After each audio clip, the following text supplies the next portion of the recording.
Hey, what's up? My name is Elena if you're new here, and in today's video we're going to be talking about how to know what the heck you want to do in life, in general, with big decisions, etc. The idea for this video actually came from a comment from one of my previous videos that was about the two types of life goals we can have in life. I'll link it somewhere up top here so you can check it out. And the question was, how do you know if it is your desires versus something that you were conditioned into? Great question, and a necessary one, I think, for all of us to ask when we are going after our goals, because even if we achieve all our goals, if they're not in line with our true desires, we are eventually going to get to a point where we look back at all of these cool, amazing things that we've accomplished and wonder why we still feel unhappy, unfulfilled, lacking purpose, etc. I know that's a really common experience for a lot of people, and maybe you can relate and that's why you're watching this video, but I actually wouldn't necessarily say that that has been my experience. Not that I haven't also gone after goals that I shouldn't have just because of societal pressure or expectations from different people in my life. I definitely have. I've definitely experienced this conditioning of wanting things that actually deep down I don't want. But I'm just the type of person, and this is both a blessing and a curse, I guess. If something is not right for me, there is just no way that I can succeed at it in the long run. I will ultimately fail if I don't care and don't want to do a certain thing. I just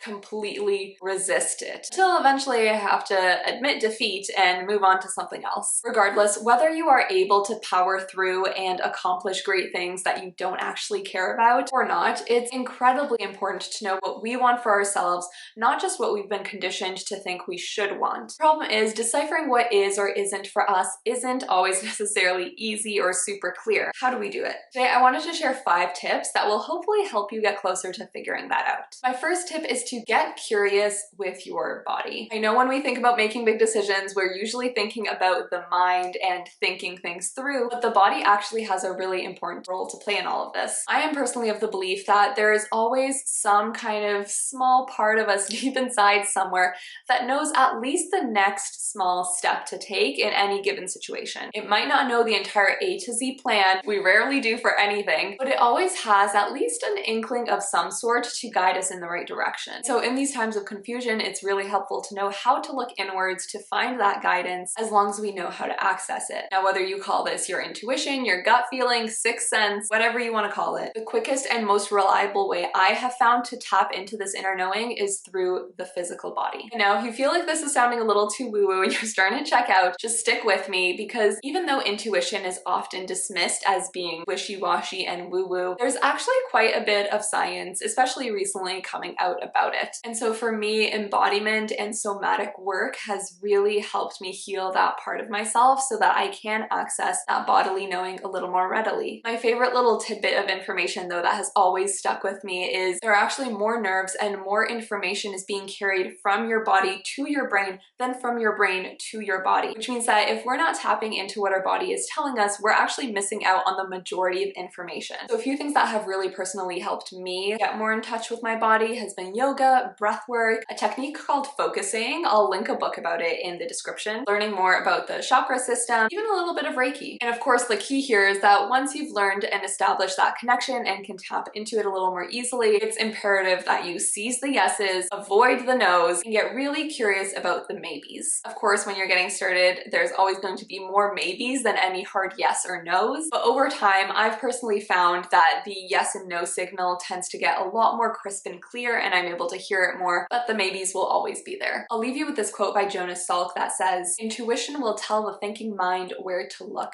next." Tip number 2 is that experimentation is key. Don't feel rushed to specialize, settle down, make a decision ASAP. Oftentimes, making those kinds of rushed decisions only prolongs your process in the long run. At least it has for me. I actually read a book last year and I'm rereading it now called Range by David Epstein. And in that book, he actually talks a lot about how this experimental phase is really important and how within careers, even though specialists might make more money right off the gate, coming out of school, stuff like that, in the long run, the generalists who have taken more time to experiment and try out different things end up making up that gap and oftentimes even surpassing the specialists. So don't feel like taking some time to experiment and try different things and not really truly have a specific goal is a waste of time. I always like to remind myself time is only wasted if you don't learn anything. Tip number 3 is to play pretend. pretend. This is pretty much what it sounds like. Whenever you have some kind of big decision to make or you have options and you don't know which one to choose, play pretend. Pretend that you have decided on one of the options and live your life as if that was your decision. After, you know, however much time you feel you need to feel it out, you can reflect, see how it made you feel. Was there anything icky coming out? Was there a lot of excitement for the decision you made? And there is always the option, of course, of playing pretend again with the other decision. And then after trying out both and living your life as if you had made either of those decisions, you may notice some feelings or thoughts coming up that were not there before. For example, for me, the emotion of regret is really powerful, and I've gotten to the point where I can kind of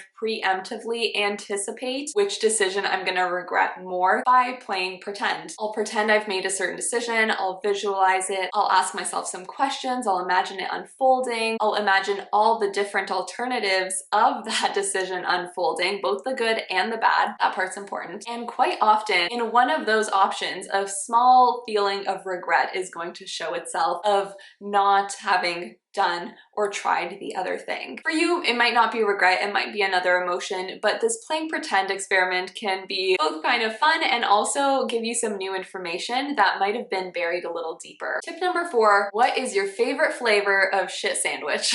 Yes, shit sandwich. I'll make this relevant in a moment if you don't already know what I'm talking about, but in Elizabeth Gilbert's book, Big Magic, she talks about how we are often encouraged to ask ourselves the question of, what would I do if I knew I could not fail? We've all heard that. It's a common like inspirational quote, but to be honest, there are a lot of things I might do if I knew I would not fail. Doesn't mean I should try and do every single one of them. And in her book, Elizabeth Gilbert offers an alternative question that I have found so much more helpful in figuring out what I want to do and how to align myself with my true authentic goals. And that question is, what would you do if you knew very well that you might fail? This might seem a little counterintuitive to like anticipate failure, but what I particularly love about this question is that it is a great way of removing the external validation and the societal definitions of success and instead tuning into what truly brings you joy. So for example, for me, writing a book is something I have always wanted to do. Even if I do write a book and no one buys it and it sucks, I would still be so proud that I did that. And that's how I know that that is a true goal for me. And of course, this applies to careers, but also other areas of life experiences, lifestyles, decisions that you're making, etc. So where does the shit sandwich come in? The main idea is acknowledging that every decision, every career path, every option is going to include something negative that you don't like or don't want. And so it's not just about finding your passion or, like we just talked about, looking at the end result and saying, I want that. It's also about what shit sandwich am I willing to eat on my journey there in order to get to where I want to be. There are some things that I just am not wanting in my life and I'm not willing to put up with, and that means some things are not for me. But there are other types of shit sandwiches that I would gladly put up with to get to where I want to be because I enjoy the process and what I'm doing so much. Our 5th and final tip is to explore your envy. I love this one because envy is often a direct indicator of something you desire, but either don't have yet, or maybe even in a subconscious way are not allowing yourself to want or to have. And envy isn't necessarily a bad thing as long as we see it for what it is, a mirror that reflects back to us what our true desires are. That being said, that doesn't necessarily mean that we want exactly what that person has, their exact job, their exact house, their exact partner, whatever. So when you are exploring your envy, make sure you're doing the work of digging a little deeper to find out exactly what it is about their life, their situation, etc., that attracts you to it. I find it helpful to kind of keep the digging going until you get to an answer that is not something physical or tangible. So for example, there was a time in my life when I was pretty envious of the people who with their jobs went to go travel the world full time and just lived abroad as nomads. I'd see them spending a few months here, a few months there, going to Bali, going to Europe, all over the place. And I could have easily assumed that that meant I wanted to sell my house, quit my job, and go travel full time. Except I don't want that. What I truly admire and want is the ability to work flexibly, work remotely, and the freedom to get up and go wherever I want in the world at any point in time for as long as I want. That being said, I love a home base to come back to, which is why I'm not going to do that full time. Oh. Leave it to camera to die almost when I'm at the end of the video. Anyways, let's recap. 5 tips for knowing what you want. 1, your body knows the way. 2, experimentation is key. 3, play pretend. 4, find your favorite flavor of shit sandwich. And 5, explore your envy. I'm really curious to know which tip stood out to you the most. Which one did you find the most helpful or got you thinking in a different way? Let me know in the comments below. I would love to hear. That's all for today. Thank you so much for watching. If you did enjoy this video, make sure to give it a thumbs up and subscribe if you want to see more content like this. Thanks again, and I will see you next week. Bye.